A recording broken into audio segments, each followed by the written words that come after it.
Hi, hello, huzzah! I beat my first terrifying tower, and honestly, I never thought I'd be able to say something so crazy. Getting here certainly wasn't easy, though. I really wanted to talk about my experience with it, mostly so my friends would see it and be like, ah, yes, that guy did something cool, or whatever, I don't know. Hopefully this video isn't too long. As much as I love ranting about this game and what it means to me, I really just kind of want to get the point across. You don't have to stay here super long if you don't want to. So, speedrun. What is a terrifying tower? What is a tower? What game is this? Why does it mean so much to you? How long did it take? Well, Tower of Wildly Wacky Wonders, as shown on screen or in the background, is a 10-floor obby in the game Eternal Towers of Hell on Roblox that has 0 checkpoints. Meaning, if you want to complete it, you have to do all the jumps in order without falling a single time.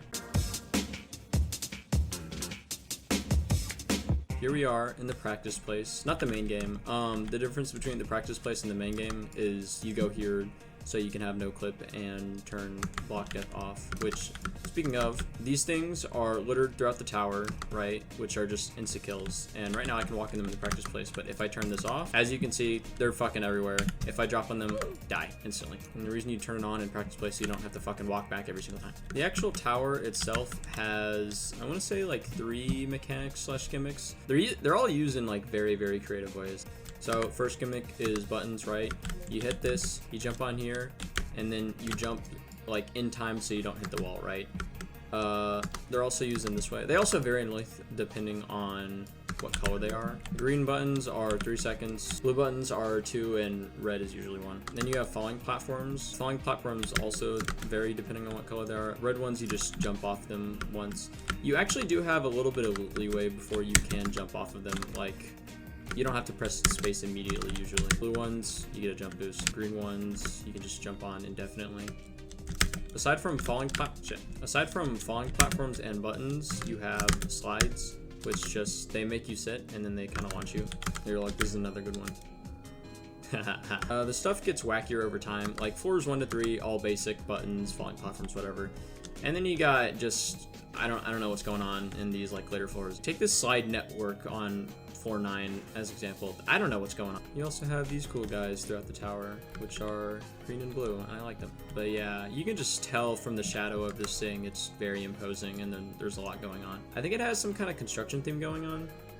I can kind of make out what floors there are. 1, I think, 2, 3, 4, 5, 6, 7, 8, 9, and then this entire drill thing is 410. The premise is simple enough, and yet the journey to getting to be good enough at the game to finally say I'm ready to do it was nearly 4 years, and the actual grind itself was like 2 weeks long. Well, okay, let's be fair here. It's not as if I've played the game for 4 years continuously. More or less, I've had phases over the course of the 4 years, and each time I came back to the game, I got a little bit better. 6 months ago, I beat my previous hardest tower, which was TUEI, and that's its own worm of cans externally, but that's its own topic, right? I'll save that for some other time. For now, I want to just talk about the difficulties and why it took so long to actually get to this point. First is tower effect, right? The premise of winning is the same as any other tower in this game. Jump, hop, skip, fling your way up through each floor until you hit the win pad without falling.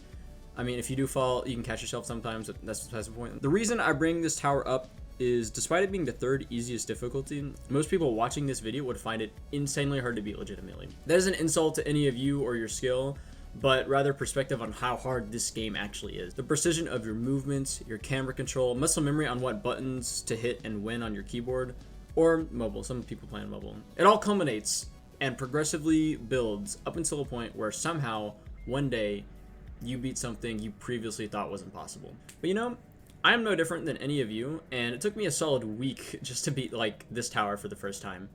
Granted, I was like 14, I don't know, so I was pretty young, and I had no concept of what practice was. It was like a kid trying to beat Clutterfunk on Geometry Dash for the first time. And you know what's funny? After all that effort, when you finally hit the win pad, materially, you're rewarded with literally nothing. Like, you just get like a win room and like a congrats mentions. You get a tower point, But you need like 4 whole tower points just to unlock the next area. Thankfully, there are a ton of different towers to pick from that enormously increase in quality the further you go in the game.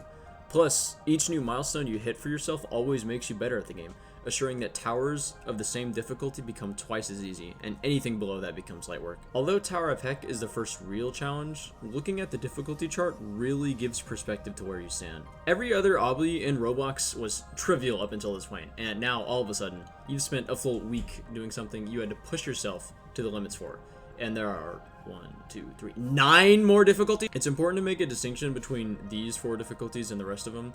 Towers within this range are classified as soul crushing or SC towers, and they get special treatment due to their sheer difficulty. Treatment like their own portal area, their own win room, and even their own tower exclusive cosmetics as a reward for winning. When I had first started, towers of such prestige and difficulty seemed that they would be forever out of my reach. Somehow, though, I've managed to conquer 16 of them. For whatever reason, after I beat Tower of Heck, I was just truly hooked on the game. Not just because of the sense of achievement or the fact that there was always a new goal to push myself towards. I also kept coming back for the music, the beautiful lobbies, the extremely complex yet simple mechanics. All of it was just so much fun to explore. Honestly, in the future, maybe I'll do a full video just talking about each individual part in every area that I love. Or not, that would take fucking forever to record, whatever, man, I don't. Now to go over all that challenged me dearly, in chronological order. Tower of Screen Punching. Tower of Impossible Expectations. What? Citadel of laptop splitting.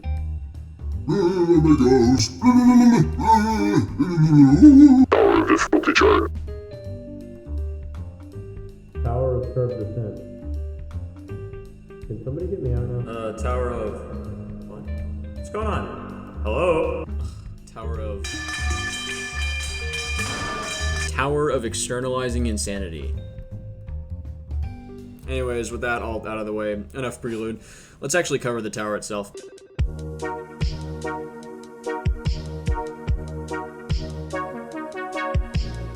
Tower of Wildly Wacky Wonders. Of the some 350 plus towers in EToH, there's 11 terrifyings, and each of them demand nothing less than absolute precision. It's fucking, I don't even know. Each do so in different ways though, some tedious and filled with unbalance, some didn't really suit my style due to things like jank or specific parts that seemed really harsh to do, and the rest were too hard. So for the longest time, I didn't make the jump up until recently at least. This tower focuses mostly on fluidity of camera movement combined with nigh perfect consistency. Fun fact, of all the towers that utilize kill bricks, I think this is the only one to only use insta-kills. And to be fair, they're literally everywhere throughout the tower. You can't go 10 seconds without seeing the majority of your screen, like, foreboding an instant death at a moment's slip-up. As ominous as that sounds, though, this tower has incredible gameplay. It mostly utilizes falling platforms and time sections. The creativity and manner in which they're done is nothing short of brilliant. And once you learn the motion, it becomes super satisfying each time to complete a jump or a section. Some of my favorites include the platforms on floor 3, some parts of floor 1, 4-5 platforms, that one part on 4-6, 4-7 end, the blue thing on 4-10, just to name a few. The obvious downside being, of course, the level of precision required. But I had worked myself up to the point where I felt comfortable really trying to do this tower despite how intimidating it was. And at first it did take a while just to like get super far without falling instantly into the kill bricks, because it's honestly really funny like how quickly you die. I wasn't super convinced at first. Like, I had done previous challenges that required much precision, but EToH was a league beyond that. It was truly harder than anything I've ever tried. And yet, notable progress was made eventually. I got to floor 4 within the first 2 days of starting the grind. Something silly that isn't true at all, yet I like to believe in, is that if you can get to floor 4, like on a tower, it's only a matter of time before you beat it, as long as you don't give up. Technically, no tower has escaped this rule for me, except TOF. Floors 1 through 3 are honestly no big deal. They're easy to loop fail for whatever reason. Like, there's a bunch of times, actually, like, I want to say the vast majority of my time was like spent here, which, as obvious as that sounds, is just like, even though I can't pick any particular part, it was difficult. Like, I just had really silly falls. It's like a weird psychological thing when you play this game, I swear. The only notable jumps became light work over time though. I still fell on them occasionally, likely due to how demanding they were in terms of timing. Like this head hitter on 4-2, you gotta jump pretty late and like you still find a way to turn your camera enough. Sometimes it didn't turn enough, or sometimes it didn't hold forward enough. It was like weird. It did get better over time, but it still was one of the main things that gave me trouble throughout the grind. There was also this one jump where you had to like turn slightly to the right. It was kind of weird. I don't know. It was weird. I had really confusing fails on it. Like I don't know if I didn't get enough height or whatever. This one truss on 4-3 was also pretty weird. I think it's just because I'm bad like on it, but you just gotta go over far enough like to the right. Once you pass those 3 obstacles though, you're pretty much good up until 4. 4 is a bit harder overall, but the same level of consistency is present. There is like that one ladder flick, which is, it's a little bit dizzying, but the motion becomes more natural over time.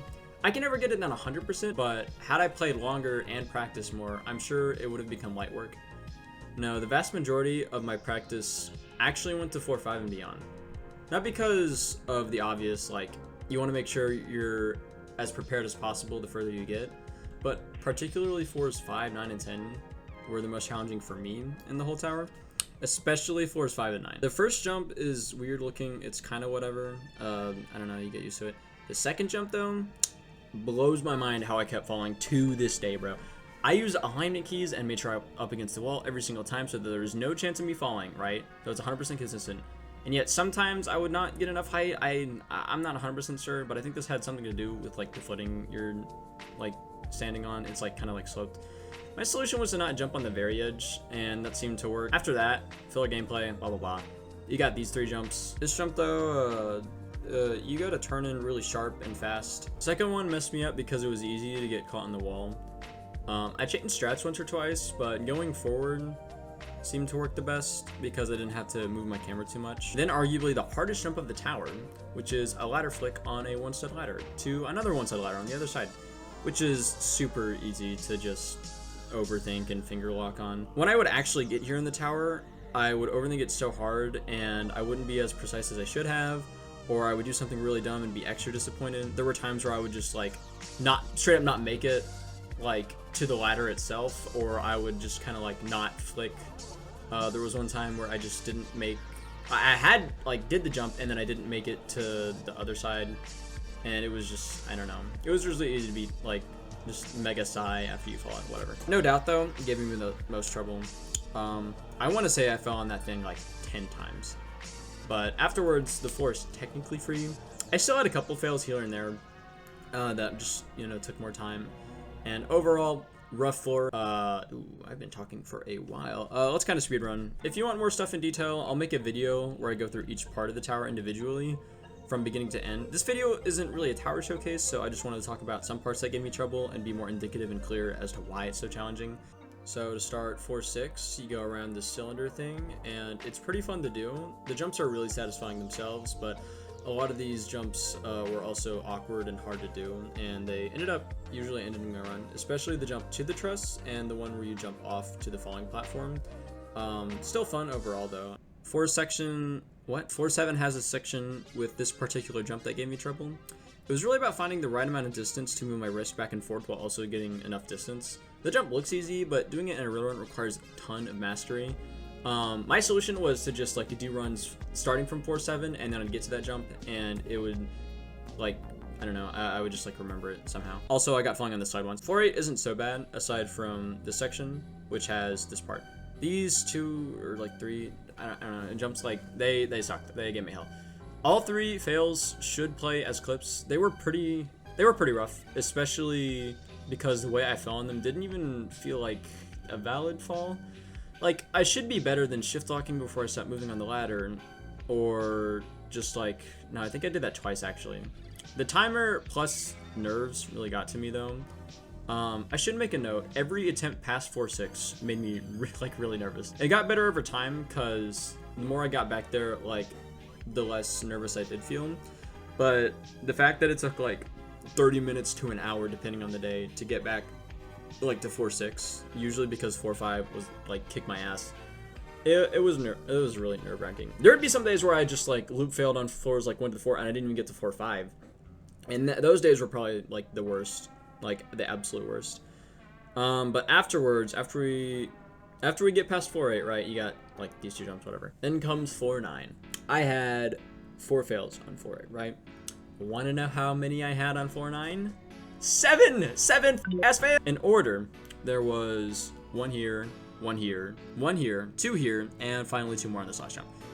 These 4 falls on this slide jump and this trust thing were absolutely devastating. As much as I'd love to show the clips of me saying funny things after I fall, the clips aren't like even remotely funny. I either just sit there in silence taking in what had happened, or just sound truly hopelessly exasperated. The odd thing is, if you recall, I said that this was the hardest floor, and yet I died in seriously unexpected ways. What I actually expected to fall on more often was this section here with some killer jumps. I mean, I did fall on this one once, and that wasn't super fun, but I somehow managed to avoid dying on anything else here, including this super sketch falling platform wrap and the jump to the truss right afterward. Honestly, pretty much all of 9 is overall a bit of a difficulty spike in my opinion in comparison with the rest of the tower, but still. The jumps I did fall on weren't on my list of anticipated things to fall on from practice. Even still, 7 is a lot, you know? And from the first time I got to 9, it took me over a week to finally beat the tower. Getting so close, yet being denied for so long was mega super demotivating, because it warped my perception of progress. It felt like no matter how many hours I'd put in, I wouldn't be able to get consistent. But if I had learned anything up until this point from previous experiences with this game, it's that you gotta keep it pushing, even if it doesn't feel like any progress is being made. And so, even though it did take 8 tries on 9 to finally overcome it, I couldn't be more happy that I did keep going.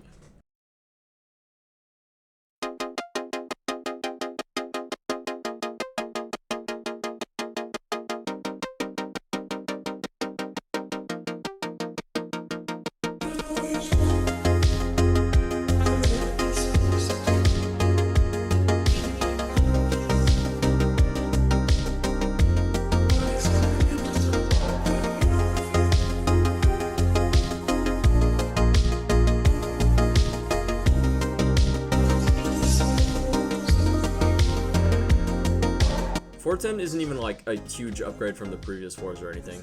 It's my favorite floor because of the music and gameplay, but it isn't leagues above the previous floors. I just think it and 4-9 are good penultimate challenges, as it is on those 2 floors you face the wackiest sections. 4-9 doesn't get a cool edit though because it was mean to me. I luckily only had 2 falls on 4-10, both very early into the floor.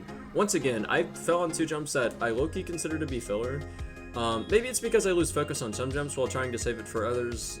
I'm no expert, really. I know I said I wouldn't talk about the floors too much anymore, but I like this floor, so whatever. Throw an ice cube at me, whatever, man. You could divide this floor into 5 sections, right? The start, which has a bunch of falling platforms, this cool little tunnel thing, which has some long jumps and fun wiggle wraps, this wall hop section that is surprisingly easy to do, mostly because it's netted. And finally this ladder flick area, which is netted with green falling platforms. Once you hit this button from the slide, do a simple 10 stud wrap, hit the time button, go to this wicked 360 degrees jump, which is deceivingly long, and you'll make it to the last section, the final stretch, the button plateau.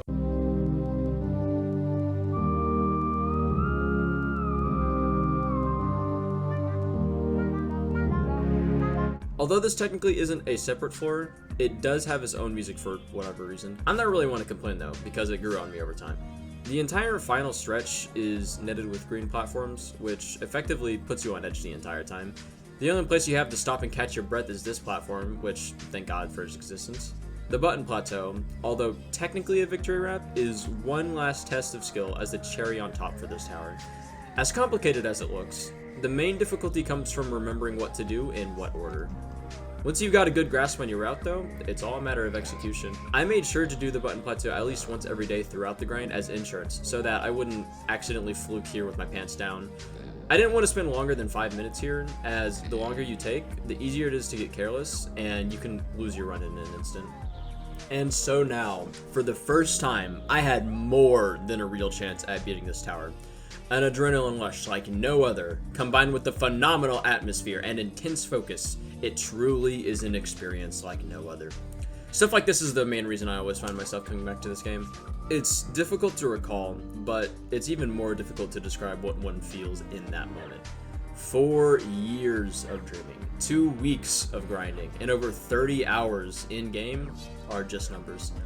They give you a sense of scale, but unless you do something like this for yourself, you can't feel the way I felt in that moment. The weight of that run burdened me truly, as it would anyone, so I focused harder than I ever have in my entire life. I could feel each movement of my fingers, each breath I took, each heartbeat I had, knowing that if I stopped and considered what was at stake here, I might collapse underneath the pressure. Well, I say underneath the pressure, but it's honestly closer to walking a tightrope along a canyon. Don't look down into despair. Keep your head up. Reach heights you previously thought was impossible. And once you're at the top, take a good look at what you've accomplished. That, to me, is true freedom.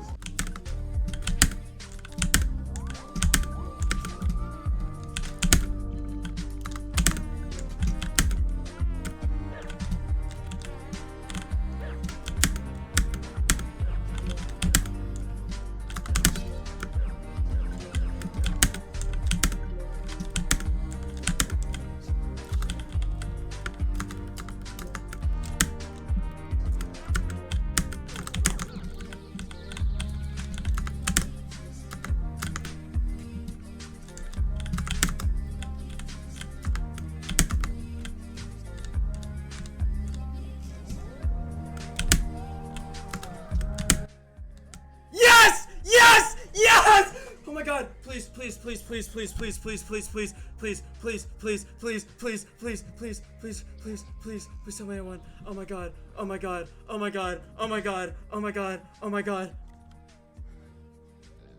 Please. Yes! Yes! Yes! Yes! Oh my god!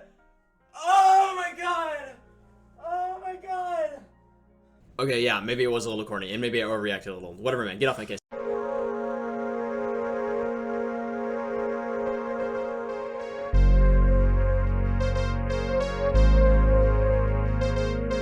Or, well, even if it seems like I overreacted, I swear on my soul it was genuine. If you happened to pay attention to the section earlier where I talked about my previous hardest hours, you might notice nearly everything took 3 days or less. And even my longest grind was only a week long. Plus, 4 hours of TOEI was actually spent AFK on the net, but I only had about maybe 15 AFK minutes total on TOWW. Oh, yeah, I might sound insane. I swear I'm not, I swear I am of sound mind. I would answer the question, why would you subject yourself to this? Why would anyone want to do this to themselves? But I don't really like the way it's phrased, because I didn't subject myself to it. This isn't something I forced myself to do. It's something I've wanted from the bottom of my heart for a long time. I just never could force myself to do any of the terrifyings. You're not even supposed to do this as your first terrifying. I was just so captivated by its gameplay and style that I genuinely didn't want to do anything else first. But as for a more general answer, why would someone want to play this game? Doesn't it just sound like blatant masochism? First off, no, don't do that. We're not bringing BDSM to it. Although I don't speak for everyone, I think most don't do it for the pain. I do it because I like triumphing after the pain. I love being able to stand proud and say that I was able to conquer something that didn't pull any punches, and I won.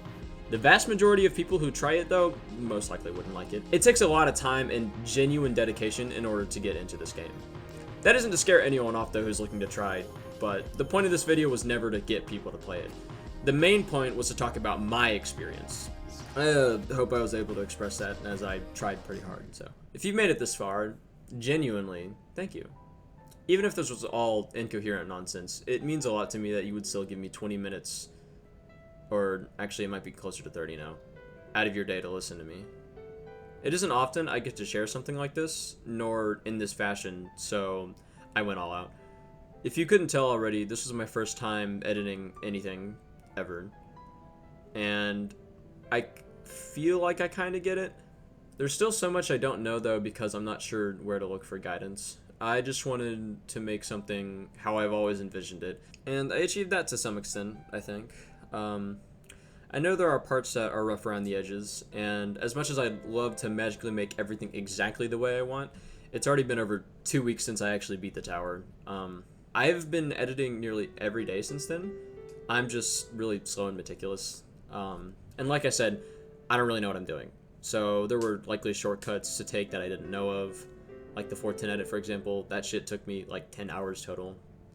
That's not a joke. Buns, bro. I don't regret anything, though. I'm honestly excited to move on to new projects. I don't have anything in mind, and as for what's next, in terms of video editing, nothing of this caliber probably for a long time. It took a lot of time and energy. I think I'll probably just do smaller stuff that I might upload to YouTube. I might not. I don't fucking know. I just really want to explore my editing software more. You need like a fucking master's degree to understand any of what's going on, dude. Like, look at this. As for EToH and my next hardest, I'm not touching that shit for a while. As much as I know the feeling of wanting someone to continue to strive to be better, if y'all were paying attention in this video, this shit was rough for me. And this is a tower I liked. Hell, this is probably my second favorite tower, you know? If I ever beat a catastrophic, I'll probably do something similar to this. Maybe not.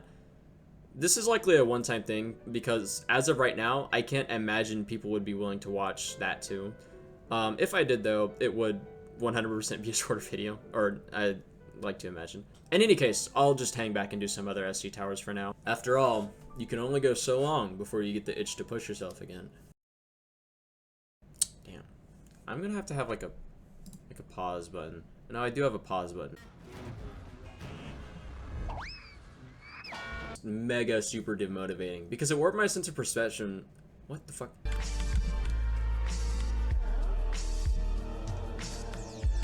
What the fuck, dude? Oh, why did I? How did that even happen?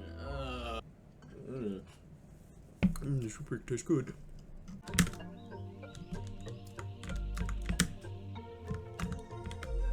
Maybe the stupidest fucking fall of all time. Give it up for me. What was that? Falling platforms. It's cool little Tony thing. What? I just realized I wasn't recording that whole time. I just got to floor 9 and then fell at the very end of bruh. So I focused harder than I have. No, that doesn't sound right. I'm gonna reword that actually. Hold on. Pause.